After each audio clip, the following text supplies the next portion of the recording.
The scourge of pandemic has ushered in an era of distress and anxiety to almost every section of society and enterprise.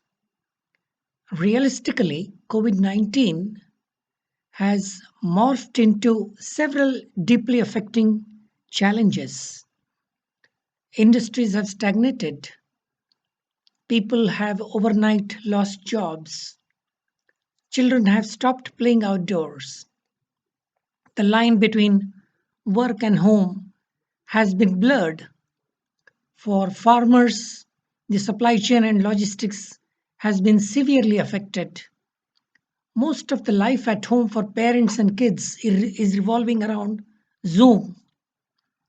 Webinars is the order of the day. Children run around in the house shouting and increasing the blood pressure of the parents. Seems as if there is no end to the challenges one is facing day in and day out. Despite the gloom, some seem to face the challenges stoically, while many are getting into deep depression. What could be the reason? Let me try to explain the difference. To understand the individual differences in facing the adversities in life, one must understand and appreciate the role of resilience. While few seem to look at the positive side of the life and have some kind of inbuilt capacity to come out of the shock quickly, many keep on brooding and wallowing in self pity. One fundamental reason for this is our overemphasis on developing the cognitive faculties and ignoring the nurturing of the non cognitive faculties.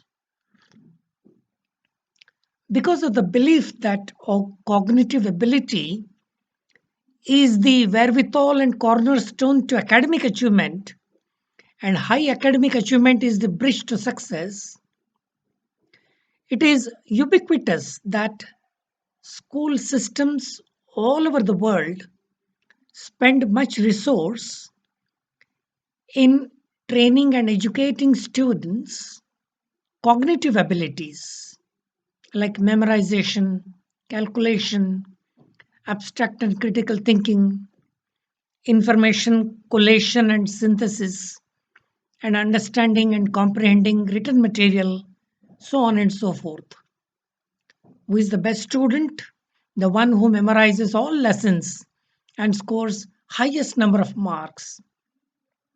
Rote learning is put on a high pedestal than understanding the abstract concepts. Who is the best teacher? The one whose class has scored 100% results. The skills which are not directly linked to intellectual capacity but which are like iceberg in determining the foundation for a balanced personality are often given a go by.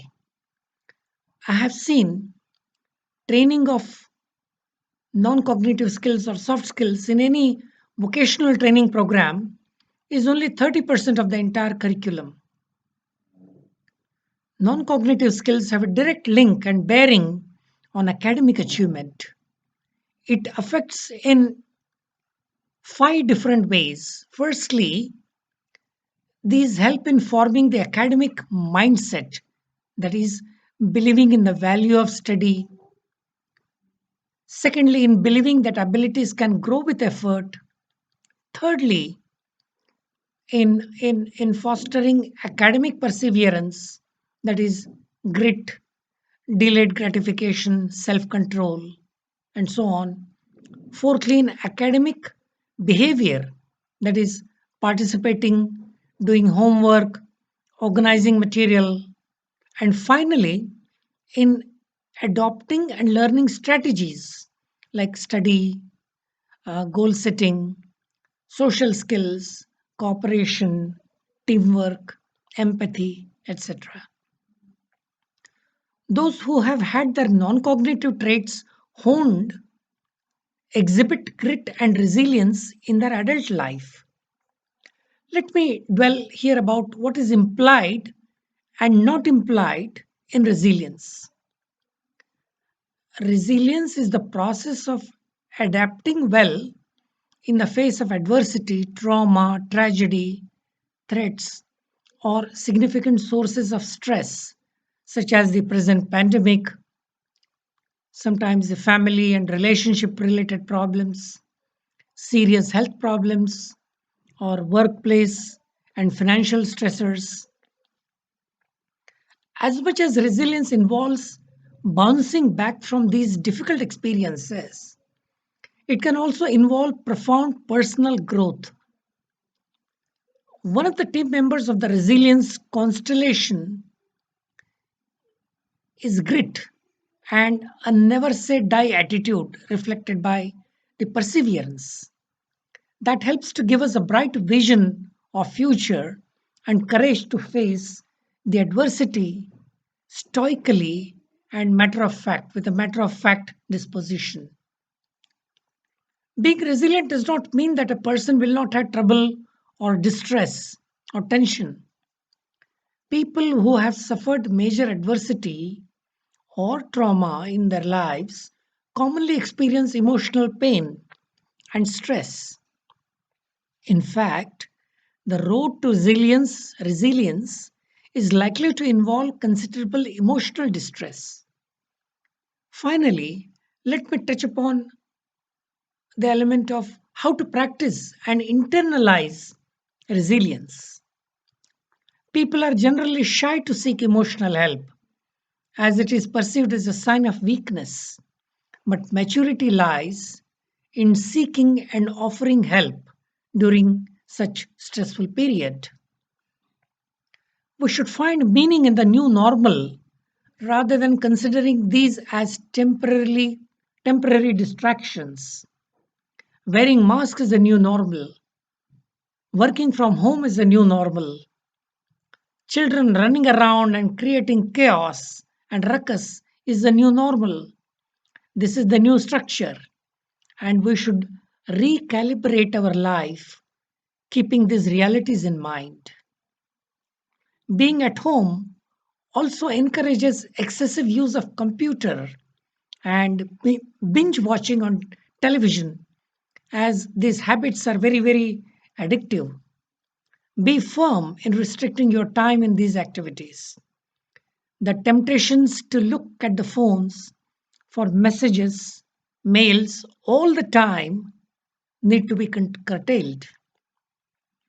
We should try to replicate the work schedule of 9 to 5 at home as well. Please remember, we are being watched continuously by our children. Our resilience will help them become resilient. As someone rightly said, resilient parents are the role models for resilient kids, and resilient kids become resilient parents. Finally, let us try to use the pandemic as a great learning opportunity. It is helping us to bring out the best in us in the face of adversity, helping us to be more resilient and adapt to the stress positively. I would like to conclude by stressing the difference between a verb and a noun. What is a verb and what is a noun? A noun is a part of a speech which refers to a person, place, or a thing, but it can also refer to an object, state, action, or concept. A verb, on the other hand, is part of the speech which indicates action. Resilience is not a concept or a static state of mind, but it is action in practice. We should treat resilience as a verb and not as a noun. That's the best remedy to face the adversity that we are facing today in the light of this pandemic. Thank you very much.